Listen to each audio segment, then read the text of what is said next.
Welcome back to my YouTube channel, and let's make some beef stew, a hearty beef stew. Some beef, that beef is marinated, some barbecue spice, and I got my tomatoes, onions, carrots, green pepper, green snap peas, mushroom, potatoes, table salt, pepper, black pepper, and I also had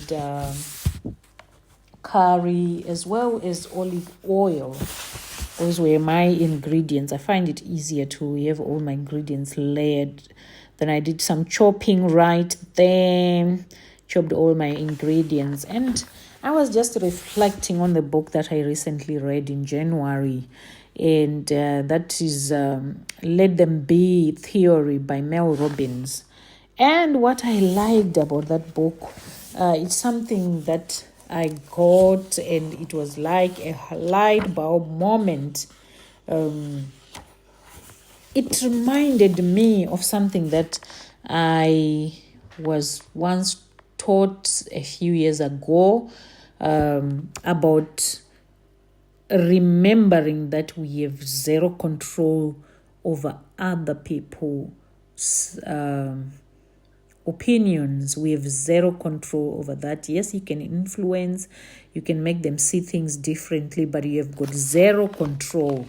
You have zero control, and that helps to manage our expectations as well, and make us realize that even other people, when it comes to us, they also don't have control. And I liked the way Mel put it across to say the hard truth about healing. As you learn it, pressuring somebody to change just creates a resistance, and they will end up not even wanting to change. If you give people too much pressure, if you want them to change, they become actually very tough-minded and end up not wanting to change at all. So, and it can then spoil your relationship or cause tension, because you will be frustrated, and you end up being judgmental to their behavior because you are not getting your expectations. So sometimes when you're dealing with people, just realize and understand that you have zero control on other people, especially adults. Yes, your children, the minors you're looking after, it's fine. You can control. You might have full control depending also on the age. But if a person is an adult, you have zero control over them. If you approach life like that, it will help you save you your own from frustrations.